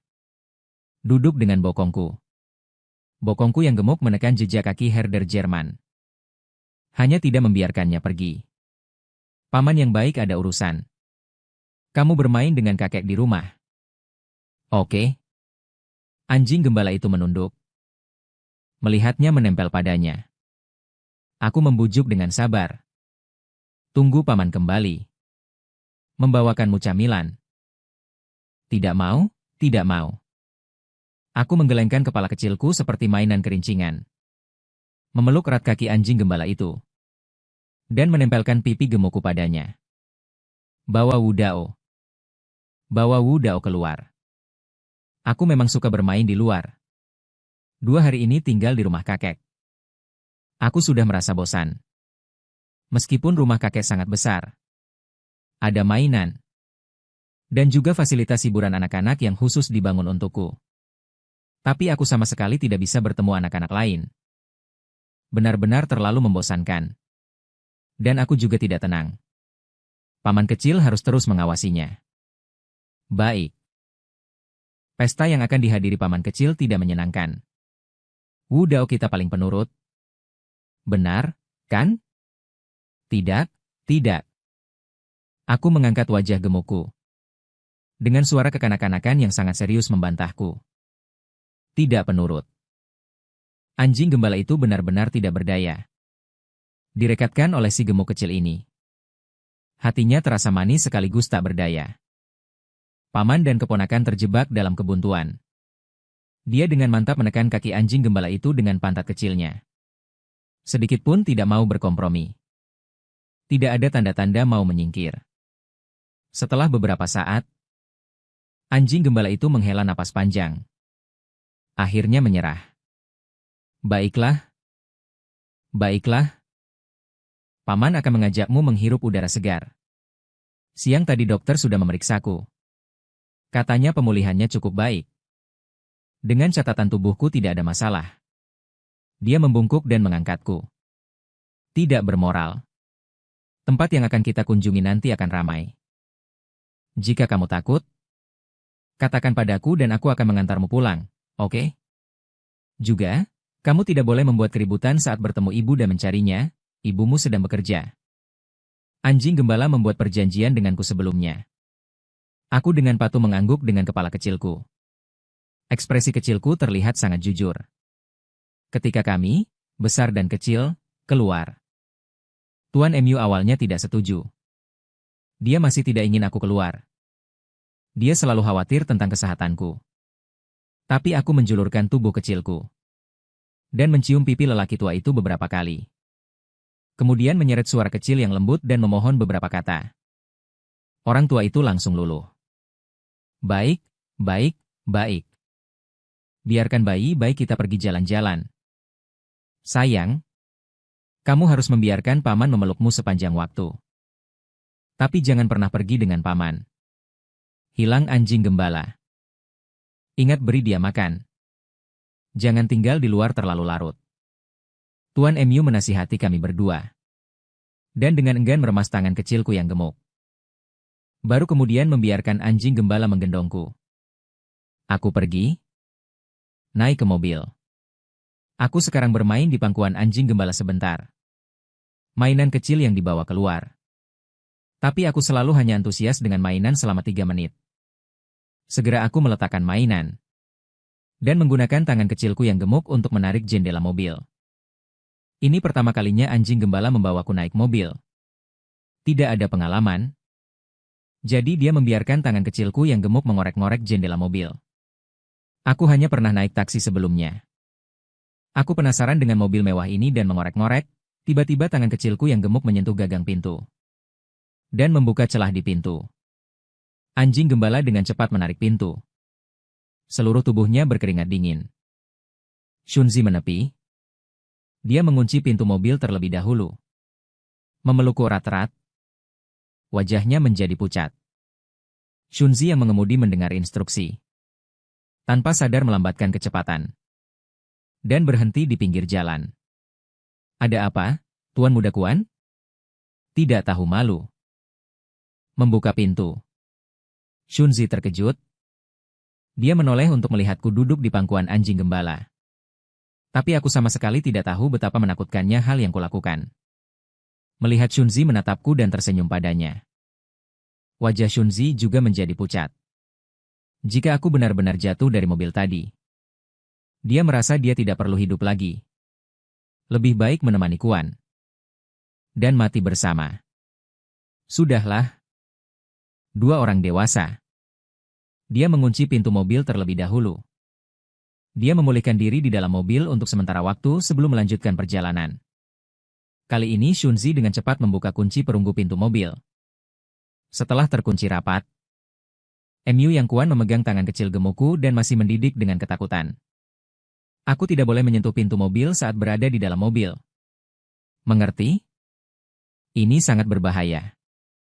Emu yang Kuan berbicara dengan sangat serius. Aku tidak tahu berapa banyak yang kudengar. Kami paman dan keponakan masih bergegas menuju lokasi pesta. Dan pada saat ini, Wenwan, yang telah tiba di pesta, menyadari. Di pesta itu, tidak hanya ada bunga kecil populer yang dibicarakan oleh agen Lige. Bai Yi. Ada juga wanita lain bermarga Bai Zhenzu. Dia adalah putri ketiga dari keluarga kaya Bai, yang memulai debutnya dengan membawa sumber daya sendiri. Dalam 3 tahun sejak debutnya, semua film yang dia bintangi adalah produksi besar. Pemeran utama wanita. Dia bukan dari sekolah formal. Aktingnya tidak terlalu bagus. Setiap film yang dia bintangi menjadi populer, dan netizen awalnya mengejeknya. Tetapi tim humas Nona Baisan sangat hebat. Setelah diejek untuk sementara waktu, mereka mulai fokus pada pemasaran. Identitasnya sebagai putri dari keluarga kaya. Dan mereka juga mengatakan bahwa sumber daya yang dibawanya sendiri adalah ornamen. Untuk sesama rekan kerja. Membawa lebih banyak kesempatan kerja. Setelah pemasaran seperti ini, sikap netizen terhadapnya segera membaik. Tim humasnya juga memasarkan kisah cintanya. Dia dan tuan muda kedua dari keluarga kaya Lian adalah teman masa kecil dan kekasih masa kecil. Dan mereka bertunangan. Tuan muda kedua Lian sering mengunjunginya di lokasi syuting dan mengirim perhiasan. Setelah menontonnya, netizen semua merasa. Keluarga kaya juga memiliki cinta sejati. Tuan muda kedua Lian adalah orang yang tergila-gila pada istrinya. Tapi pemasaran cinta ini kemudian gagal. Bahkan Xiao Er difoto secara pribadi. Sering mengirim bunga ke Wenwan. Meskipun Wenwan sama sekali tidak menerimanya. Tapi Nona Baisan langsung mengirim kritik. Mengatakan Wenwan merayu. Xiao Er ingin menjadi simpanan. Perusahaan Wenwan tidak mengklarifikasi untuknya. Tidak ada gunanya dia menjelaskan sendiri. Sekarang dia sedang mengalami kekerasan dunia maya secara online dan offline. Dan bahkan doxing oleh penggemar radikal. Tapi dia tidak memberitahu Molau tentang hal ini. Orang tua itu juga tidak memberitahu gembala Jerman. Mereka bukan kerabatnya. Dia tidak punya posisi. Membiarkan mereka membantunya memecahkan masalah. Wenwan sejak kecil sudah terbiasa. menanggung semuanya sendiri. Wen Wan melihat Bai Zhenzu dan Bai Yi berdiri dan berbicara bersama. Tidak ingin membuat masalah. Jadi dia berbalik dan ingin menghindarinya. Tapi sebelum dia sempat menghindar, suara Bai Zhenzu tiba-tiba terdengar. Berhenti Wen Wan. Apakah kamu begitu bersalah melihatku? Bai Zhenzu mengenakan sepatu hak tinggi. Berjalan selangkah demi selangkah menuju Wen Wan. Dia berdandan dengan hati-hati. Pakaian bermerek sangat luar biasa. Tapi Wen Wan hanya mengenakan gaun panjang biru yang terjangkau. Bahkan tidak merias wajah penuh. Namun dia dengan paksa menekan sorotannya. Wen Wan benar-benar terlalu cantik. Siapapun yang lewat dimanapun dia berdiri, mata mereka tanpa sadar akan mengarah padanya. Bai Zhenzu menatap wajah Wen Wan. Semakin dia melihatnya, semakin dia merasa jijik. Terlihat seperti siluman rubah. Tidak heran dia sangat pandai merayu. Kamu harus melihat objek saat merayu orang. Apakah tunangan Bai Zhenzuku boleh kamu sentuh? Pertanyaan Bai Zhenzu baru saja jatuh dan tangannya tiba-tiba terangkat. Nona Bai. Apa buktinya kamu bilang aku merayu tunanganmu? Wen Wan meraih pergelangan tangan Bai Zhenzu. Kekuatannya sangat besar. Dia terlihat lemah dan kurus. Bisa setiap hari memelukku. Si gemuk kecil ini, Billy sudah lama terbiasa. Pergelangan tangan Bai Zhenzu sakit karena dicengkeram. Dengan marah menendang Wen Wan. Kamu gila? Berani menyakitiku? Aku beritahu kamu. Kamu gila? Apa kau tidak pernah melepaskanku? Nona Bai. Sejak kau menuduhku. Bukankah kau tidak pernah melepaskanku? Perlakuan tidak adil yang dialami Wen Wan di tempat kerja baru-baru ini. Serangan daring dan doxing semuanya dilakukan oleh Bai Zhenzu. Wen Wan tidak melawan ini. Tetapi sekarang tamparan akan mengenai wajahnya. Dia tidak akan dengan pengecut berdiri di tempat dan membiarkan orang memukulnya. Melihat keduanya akan terlibat konflik fisik. Dan Bai Zhenzu juga dirugikan. Bai Yi yang berteman baik dengannya mengerutkan kening. Dan berkata, Nona Wen, tolong lepaskan Zhenzu. Dia juga hanya marah. Dia dan Tuan Muda Lian kedua seharusnya menikah. Tetapi sekarang kau dan Tuan Muda Lian kedua tidak jelas. Siapapun akan marah. Mata mana yang melihat aku dan Tuan Muda Lian kedua tidak jelas? Wen Wan sambil mencengkeram pergelangan tangan Bai Zhenzu dengan erat. Dengan dingin bertanya balik pada Bai Yi. Bai Yi tersedak.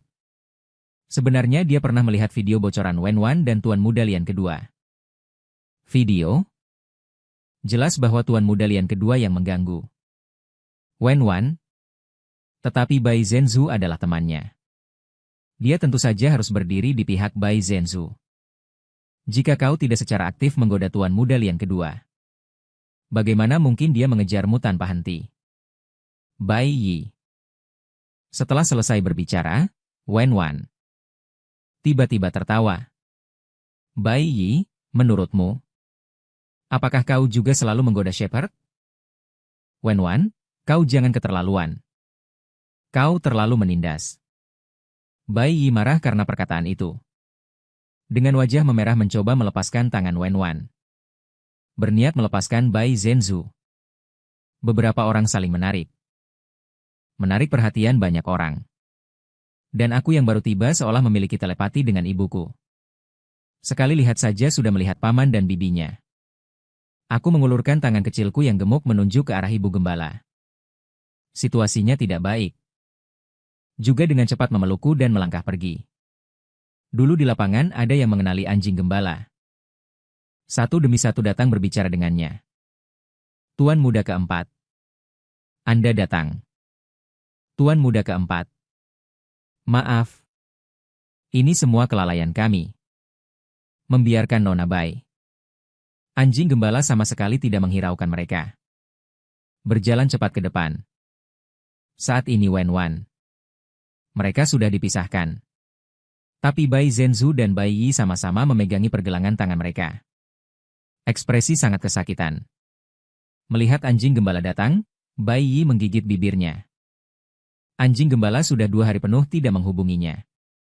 Sebelum datang ke pesta, manajernya masih cemas bolak-balik mengomel tentang anjing gembala di telinganya. Dia tidak akan menyerah padamu kan? Dia sebelumnya tidak akan selama ini. Jika tidak mencari manajermu. Membuat wajah Bai Yi terlihat sangat buruk. Tapi dia tidak merefleksikan sikap dinginnya terhadap anjing gembala. Hanya menyalahkan anjing gembala di dalam hati. Merasa dia pasti sedang bermain-main, Bai Yi memegangi pergelangan tangannya. Lihat, dia tidak melihat anjing gembala. Bai Zhenquan juga tidak sempat melihatnya langsung bertanya pada Wen Wan. Apakah kamu baik-baik saja? Apakah kamu terluka? Wen Wan? Aku baik-baik saja. Dia mengendalikan dirinya untuk tidak melihat ke arahku di pelukan anjing gembala. Kamu dengan suara bergetar menjelaskan. Bukan aku yang pertama kali memulai. Mereka tidak punya bukti untuk memfitnahku. Juga ingin memukulku. Masih ingin menjelaskan? Baru saja kasar. Dia dengan kasar langsung memarahinya tidak tahu malu. Bai Yi juga mengerutkan kening. Dengan tidak senang berkata. Nona Wen, di mana Zhenzu memfitnahmu? Siapa yang tidak tahu tentang urusan tuan muda kedua? Dan kamu benar-benar terlalu kasar. Coba lihat pergelangan tanganku. Bai Yi memperlihatkan pergelangan tangannya yang dicengkeram Nie Hong. Matanya bahkan tanpa sengaja melirik anjing gembala. Dia tahu anjing gembala akan menyayanginya. Dulu saat dia syuting di kru. Tidak sengaja terluka. Anjing gembala saat itu masih di luar kota. Setelah mendengar berita itu, dia langsung kembali semalaman tanpa berhenti. Kudengar dia hampir mengalami kecelakaan di jalan. Tapi Bai baru saja selesai melirik. Anjing gembala bisa berusaha lebih keras dari sebelumnya. Ketika dia menjadi bisu, aku akhirnya menahannya. Aku bilang pada ibu bahwa aku sedang bekerja di tempat kerja. Dan bisa dipanggil saat pulang terlambat. Alasan mengapa dari tadi sampai sekarang. Aku menahan diri untuk tidak berteriak. Aku tidak bisa menahannya lagi. Aku ingin melindungi ibu. Aku bisa melihatnya. Bayangan jahat yang membunuh paman kecilku dalam mimpi ini. Sekarang masih ingin menindasku. Ibu, kamu jahat. Dengan marah aku mengambil botol air kecil yang tergantung di leherku. Dan melemparkannya ke arah Bai Yi. Lemparan ini sangat tiba-tiba. Bai Yi sama sekali tidak menyangka. Langsung mengenai wajahnya. Bai Yi memegangi wajahnya yang sakit. Air mata fisiologisnya keluar. Anjing gembala melihatnya terkena lemparan. Secara naluriah ingin memeriksanya. Tapi aku tidak mengizinkannya mendekat. Paman Bai tidak melihat orang jahat. Aku menghalangi anjing gembala untuk bergerak. Anjing gembala hanya bisa memerintahkan orang di samping. Apakah kalian semua mati? Lihat bagaimana wajah Bai Yi. Setelah staf selesai memeriksa. Berkata pada Bai Yi. Tuan muda keempat, sudut mata kanan Nona Bai sedikit memar. Posisi di bawah matanya juga sedikit bengkak. Kami akan segera membawa Nona Bai ke dokter. Cepat pergi setelah selesai bicara. Dia memanggil Bai Yi lagi. Ini adalah keponakan kecilku yang tidak sopan. Anjing gembala menarikku keluar untuk diperkenalkan. Bai Yi memegangi pipi kanannya. Menatapnya lurus, dia sedang menunggu anjing gembala. Untuk melampiaskan amarahnya seperti dulu. Tapi dalam tatapan penuh harap Bai Yi. Anjing gembala itu berhenti sejenak. Menunjuk dan berkata tanpa alasan. Dia terlalu kecil. Tidak mengerti apa-apa. Jangan pedulikan dia. Ini pertama kalinya Bai Yi tidak dikelilingi dan dilindungi di depan anjing gembala. Wajahnya yang cantik. Marah sampai menghitam. Saat itu, dia bahkan tidak melihatnya. Anjing gembala itu berbalik dan pergi.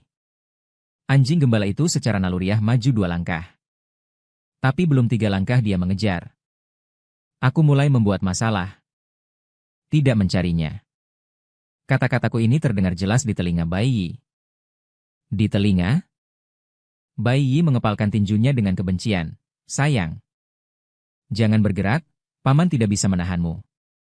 Tubuh kecilku yang gemuk menggeliat-geliat, dan gembala itu kesulitan memelukku. Tidak mungkin. Dia harus berhenti. Tidak lagi mengejar Bai Yi. Dia membungkuk. Mengambil botol air kecil yang aku gunakan untuk melempar orang. Menyeka. Menggantungnya kembali di leherku dan membujukku dengan baik. Paman tidak mengejarnya lagi. Paman akan menemanimu. Baik. Anjing gembala membujukku dengan baik. Anjing gembala tahu dengan jelas alasan mengapa aku begitu menolak dan memusuhi Bai Yi. Semua karena dia. Si kecil mengira Bai Yi tidak baik padanya. Anjing gembala masih memikirkan Bai Yi. Antara Bai Yi dan aku. Masih memilihku yang sangat bergantung padamu.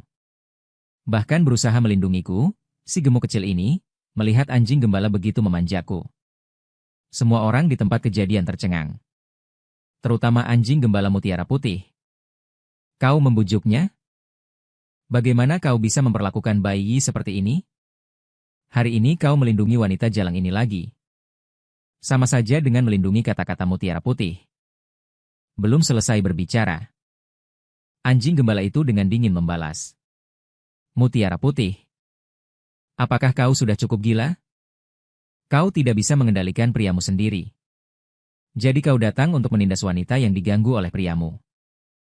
Apakah kamu tidak tahu malu? Jika itu kata-kata gembala. Ekspresi wajah Bai Zhenzu langsung tidak bisa dipertahankan tanpa ampun. Dia malu dan marah. Tidak berani memarahi. Gembala mengerahkan jarinya ke arah Wenwan. Dan mulai memarahi lagi. Wenwan, kamu benar-benar punya cara. Bahkan gembala pun terpikat olehmu. Tidak heran gembala melindungimu tadi.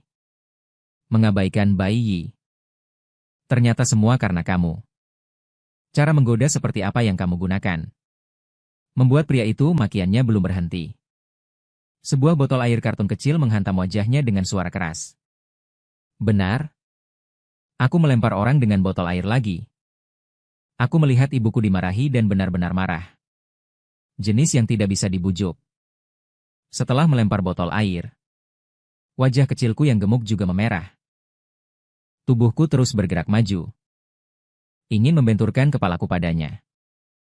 Aduh. Aku tidak tahu kalau ada luka di dahimu. Jangan membenturkan kepalamu ke gembala. Melihat posisiku ini, tiba-tiba ketakutan. Cepat bujuk paman untuk membersihkan ketidakadilan untukmu. Kamu baiklah. Dia membujukku dalam pelukannya. Sambil melirik Bai Zhenzu dengan tajam dengan mata dingin dan mengancam. Berkata dengan tajam. Bai Zhenzu minta maaf pada Wenwan. Bai Zhenzu keras kepala. Tidak mau minta maaf. Tapi gembala hanya merendahkan suaranya. Melemparkan kalimat padanya. Aku memberimu 2 detik. Jika kamu tidak meminta maaf dalam 2 detik. Jika Wenwan tidak memaafkanmu, aku jamin perseteruanmu dengan ibumu. Semua orang akan tahu malam ini. Mendengar gembala menyebut ibunya, ekspresi Bai Zhenzu langsung berubah. Ibu kandungnya bukan keluarga Bai. Istri pertama adalah selingkuhan yang naik jabatan.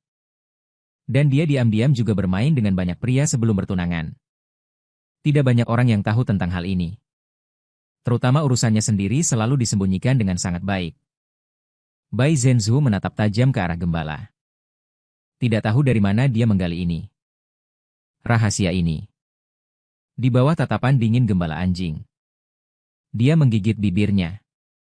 Meminta maaf kepada Wenwan dengan wajah pucat. Wenwan, maafkan aku. Seharusnya aku tidak menargetkanmu. Maukah kamu memaafkanku? Wenwan berkata dengan datar. Kamu telah menyakitiku begitu lama. Kenapa aku harus memaafkanmu? Selesai berbicara. Berbalik dan hendak pergi. Melihat Wenwan hendak pergi. Bai Zhenzu benar-benar panik. Wenwan, jangan pergi. Dia benar-benar takut gembala anjing akan membongkar semua kejahatannya. Dalam keadaan panik, dia langsung berlutut di hadapan Wenwan. Dia menatap Bai Zhenzu yang berlutut. Tidak ada sedikit pun kelembutan di matanya. Beberapa hari ini, dia dibully di internet. Informasi pribadinya disebar. Pekerjaannya hancur. Saat keluar rumah, dia bahkan dilacak oleh penggemar ekstremis. Hampir diserang secara langsung. Bahkan aku tidak berani membawanya keluar. Dipaksa hingga hampir tidak punya jalan keluar. Bai Zhenzulah yang menyebabkan semua ini. Bagaimana mungkin dia bisa dengan mudah memaafkan? Jadi, meskipun Bai Zhenzu berlutut, Wen Wan tetap, kata demi kata, dengan nada tegas, aku tidak memaafkanmu. Setelah mengucapkan kalimat ini, Wen Wan pergi dengan langkah besar dari gembala anjing. Melihat dia pergi, dia juga memelukku. Dengan tenang mengikuti di belakang. Bai Zhenzu yang masih berlutut di tanah berteriak cemas kepada gembala anjing. Tunggu sebentar. Dia ingin memohon pada gembala anjing. Jangan membongkar semua kejahatannya. Namun, gembala anjing menoleh dan memberinya tatapan peringatan. Tidak mengizinkannya untuk mengejar Wen Wan. Berjalan sampai ke tangga. Berhenti di tikungan. Tempat ini terpencil dan tidak ada yang melarangnya. Dia menunggu gembala dan aku datang. Tidak lama kemudian, gembala itu menghampiriku. Tidak ada siapapun di sekitar. Cepat-cepat menjemputku. Mencium pipi kecilku yang gemuk tanpa ampun. Kenapa kamu datang? Paman membawamu ke sini. Dia merindukan ibu.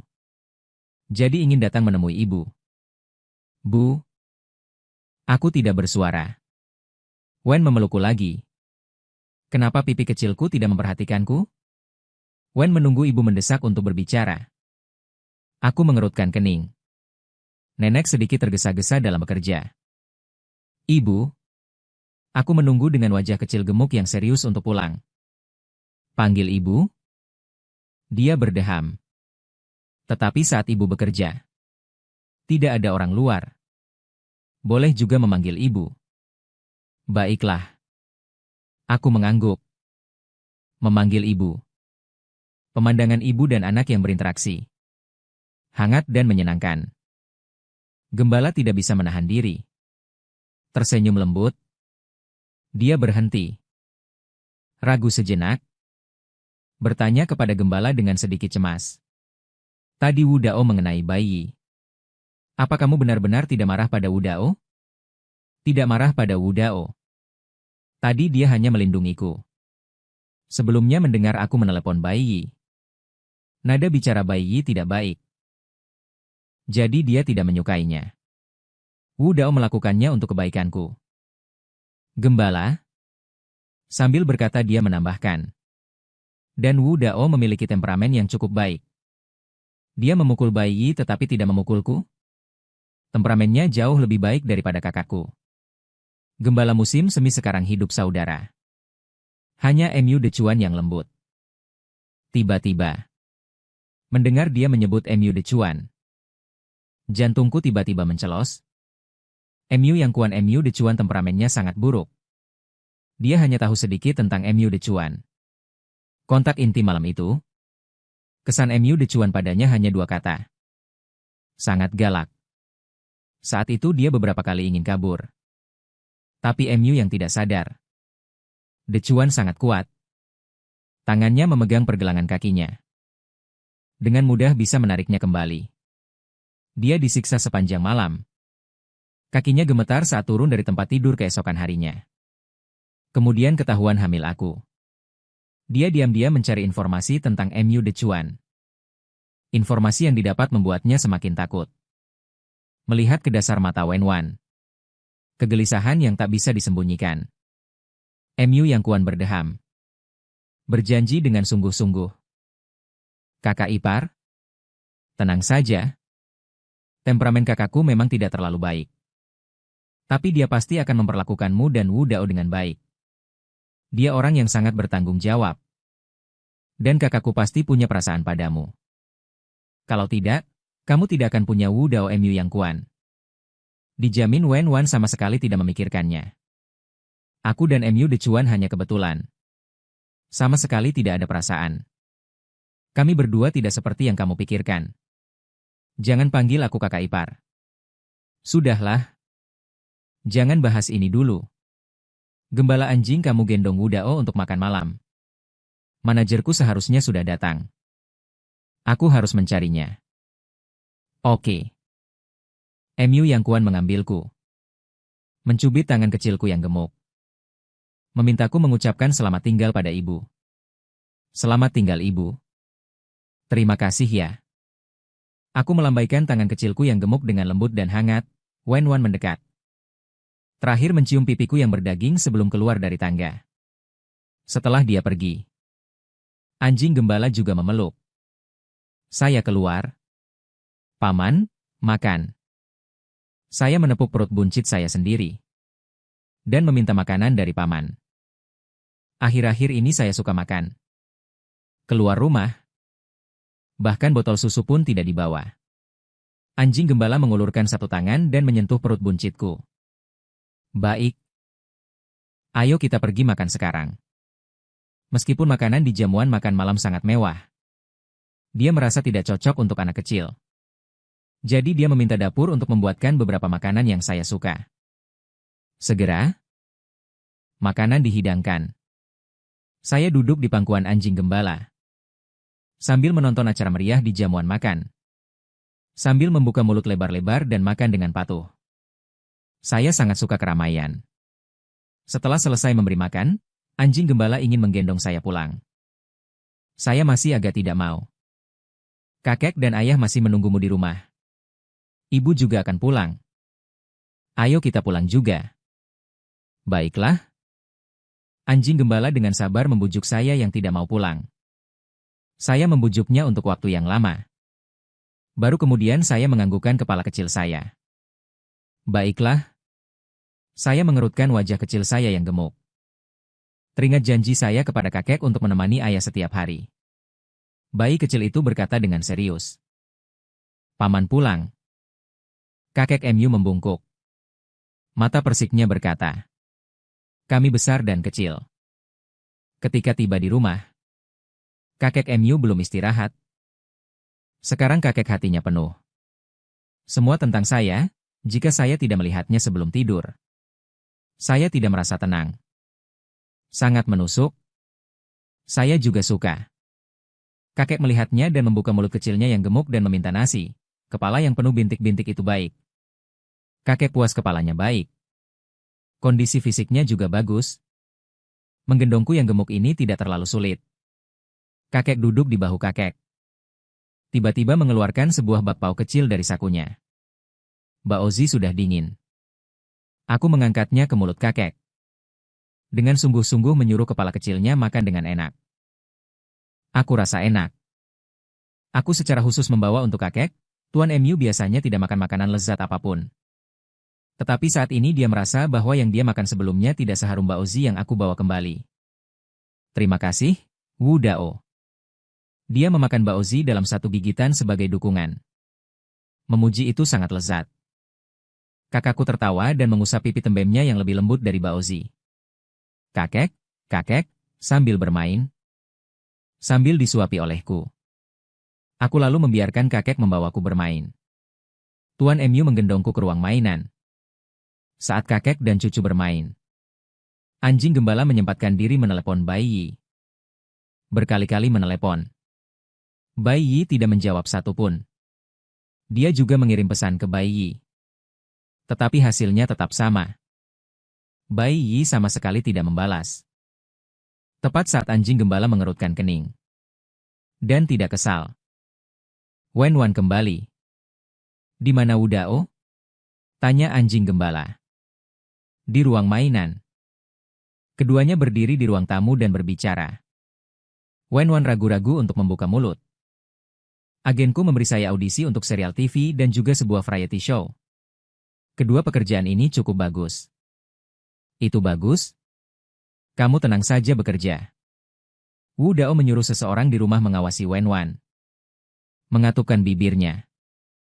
Lalu berkata, dia mengatur pekerjaan ini untukku. Seharusnya karena dia melihatmu. Dia pikir kita punya hubungan. Aku sudah menjelaskannya padanya. Dia tidak mendengarkan, anjing gembala tersenyum. Sama sekali tidak keberatan. Kita berdua memang punya hubungan. Bukankah aku paman Wu Dao? Wenwan. Bahkan jika kamu tidak berencana untuk menjadi ipar perempuanku. Tetapi dengan adanya Wu Dao, kita adalah keluarga. Sudah sepantasnya keluarga saling membantu. Jangan terlalu sungkan lagi di masa depan.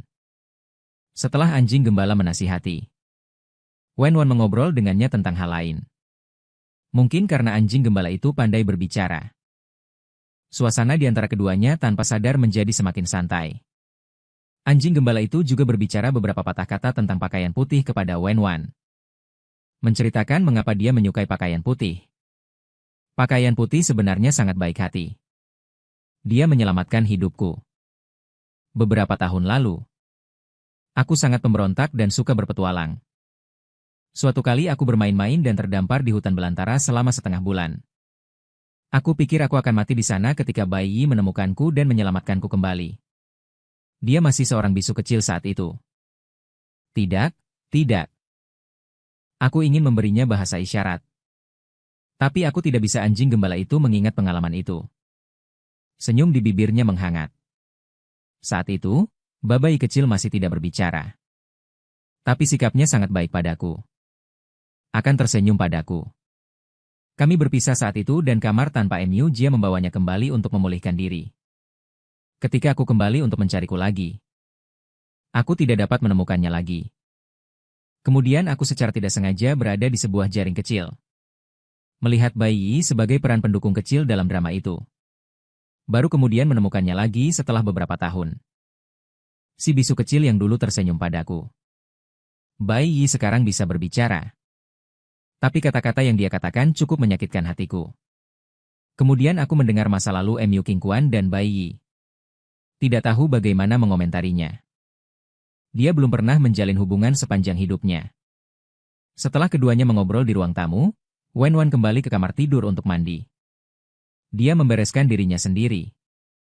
Juga ingin memandikanku. Membujukku untuk tidur. Tidak lama kemudian, Wenwan membereskan diri. Bersiap untuk mencariku. Tapi tidak menemukanku di ruang bermain. Kamar Mu Decuan tidak sampai. Kita harus tidur. Wenwan berdiri di depan pintu kamar Mu Decuan. Tidak berani melangkah masuk. Hanya ada aku di kamar. Aku duduk di sisi ayahku. Melambai dengan tangan kecilku yang gemuk ke ibu di pintu. Ibu, datanglah. Ibu tetap tidak akan datang. Wenwan tidak ingin pergi. Tapi suara susu kecilku terus mendesaknya, tidak mungkin. Hanya bisa dengan berani berjalan masuk. Begitu aku melihatnya masuk. Cuma menunjuk ayah padanya untuk melihat ibu, melihat ayah. Ayah boleh menyentuhku. Aku ini pengendali wajah kecil. Sangat puas dengan wajah ayah. Kecuali saat pertama bertemu menampar ayah sekali. Sekarang setiap melihat ayah akan mengulurkan tangan kecilnya untuk menyentuh Wenwan. Tapi tidak ada yang seberani aku. Bahkan tidak berani mengarahkan pandangan pada Mu Decuan. Wu Dao. Aku tidak menyentuh lagi. Di depan Mu Decuan. Dia masih takut akan invasi malam itu. Membuatnya takut secara fisiologis. Dia merendahkan suaranya bertanya. Wu Dao, kamu sudah mandi? Belum, aku sudah mandi. Di rumah ada perawat? Sudah memandikanku. Dan memijatku. Aku merasa sangat nyaman dipijat. Kalau begitu ibu pergi tidur saja. Kamu harus tidur. Wenwan ingin menggendongku pergi. Aku melihat ayah yang koma lalu mendongak melihat. Ibu. Memiringkan kepala kecilnya. Tiba-tiba berkata. Ibu tidur bersama. Aku ingin tidur tepat di tengah antara ayah dan ibu. Wajahnya sampai gemetar. Tidak berani menunda lagi. Langsung menggendongku pergi. Ayah sudah dewasa. Bisa menggendong sendiri. Tidak perlu kita menemaninya, berjalan terlalu cepat. Tapi tidak memperhatikan gendongannya. Jari-jari Mu Decuan yang berbaring di tempat tidur tiba-tiba bergerak.